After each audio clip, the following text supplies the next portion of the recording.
अस्सलाम वालेकुम, welcome to my channel food and food is 42। आज की हमारी रेसिपी है हलीम, जिसको हलीम भी कहते हैं। ये मुख्तलिफ़ दालों और गोश्त के साथ मिक्स होकर बनती है। सब लोग बहुत शौक़ से खाते हैं और मोस्टली जब कोई इस तरह का महीना आता है, रबीउल अव्वल या मुहर्रम, तो न्याज के लिए ये बहुत ज़्यादा बनती है।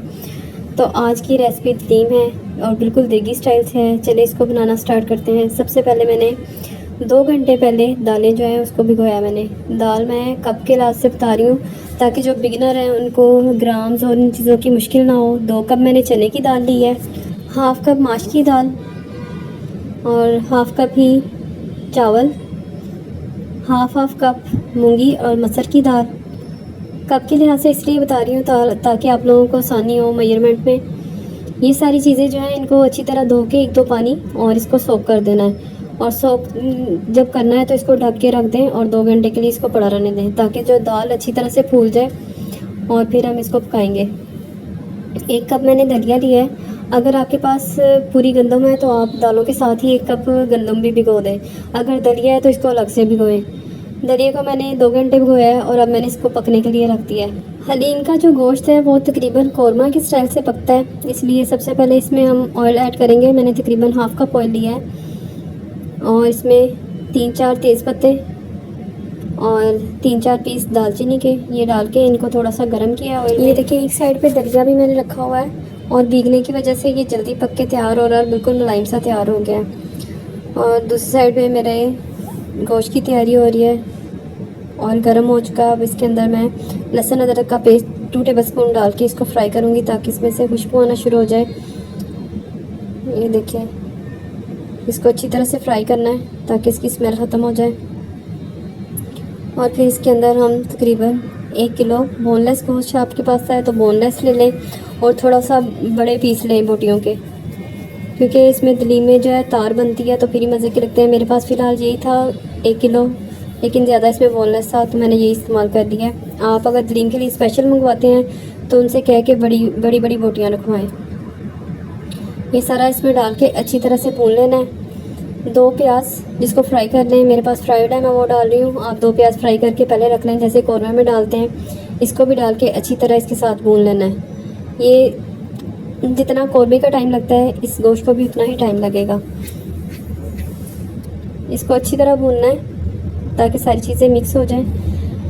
1 कप मैंने इसमें दही ऐड किया है। दही ऐड करके ये भी इसको अच्छी तरह से मिक्स कर लें। इसके बाद हम इसमें मसाले ऐड करेंगे। ये देखिए दही को खुश करें और साथ इसमें मसाले ऐड करना शुरू कर दें। 1 चम्मच बड़ा नमक का भी मैं थोड़ा डाल रही हूँ, बाद में चख के हम और डाल लेंगे। 1 बड़ा चम्मच टेबलस्पून चिली पाउडर,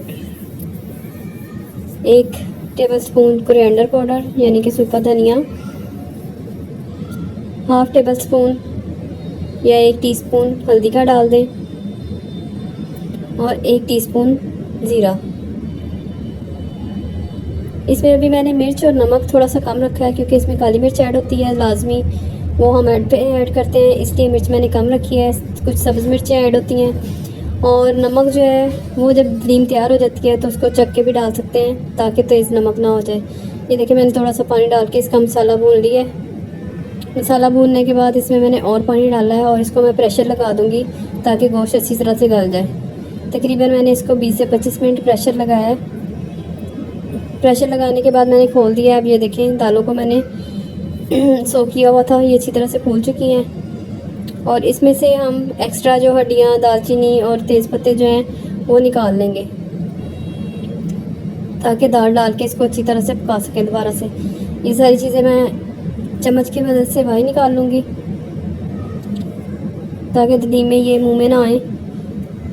ये सोक की हुई दाल इसके अंदर डाल के और तकरीबन मेरे पास ये बड़ा प्रेशर कुकर है तो इसमें ज़्यादा पानी आ जाता है। मैंने 1.5 लीटर पानी लगा के इसको फिर से बंद कर दूँगी 5 मिनट के लिए ताकि दालें अच्छी तरह से गल जाएँ। अगर आपने इस तरह से दाल नहीं डालनी तो दाल को भी अलग से गला लें और ठंडा करके ग्राइंड कर लें। आपकी दलीम बहुत जल्दी तैयार हो जाएगी इस तरह से। ये मैंने हाफ़ कप ऑयल लिया है और उसमें 1 ऑनियन फ्राई करने के लिए रख दिया है तड़का बनाने के लिए, क्योंकि दलीम के ऊपर जो है फ्राई प्याज का तड़का बहुत अच्छा लगता है। ये देखिए 20 मिनट बाद मैंने खोला है, दाल अच्छी तरह से गल चुकी है गोश्त के साथ। अब हम इसमें दलिया ऐड करेंगे जो हमने पहले से पका के रख लिया है। अगर आपके पास टाइम है तो आप दलिया और दालें अलहदा से बॉईल करके ठंडी कर लें। जब तक गोश्त पकता है वो ठंडी हो और इनको ग्राइंड कर लें। आपका बहुत सारा टाइम बच जाएगा और मेहनत भी। लेकिन मैं इसको लदा डाल रही हूँ, थोड़ा मेहनत वाला काम कर रही हूँ क्योंकि मैंने इसको घोट के बनाना है। गोश्त को आपने कभी ग्राइंड नहीं करना क्योंकि गोश्त को ग्राइंड करेंगे तो उसके रेशे नहीं बनेंगे, वो तार वाली जो जैसे रेशेदार हलीम है वैसे नहीं बनेगी। इसलिए आपने गोश्त को ग्राइंड नहीं करना, सिर्फ दालों और दलिए को कर सकते हैं। अगर आपने गंदम भी गोई है तो वो सारा कुछ इकट्ठा हो जाएगा। ये देखिए मैंने सारा कुछ मिक्स कर लिया है और इसको मैंने घोटना शुरू कर दिया है। ये तकरीबन 10 मिनट बाद की वीडियो है। मैंने इसको काफ़ी अच्छी तरह से घोटा है, इसमें काफ़ी टाइम लगता है। ये देखिए मेरे प्याज भी फ्राई हो गए हैं, मैंने इनको एक साइड पे कर दिया है और घोटने की मदद से अच्छी तरह मैं इसको घोट रही हूँ ताकि ये रेशेदार तार बने। इसको घोटने के बाद भी मैं थोड़ी देर पकाऊंगी ताकि ये और थिक हो जाए।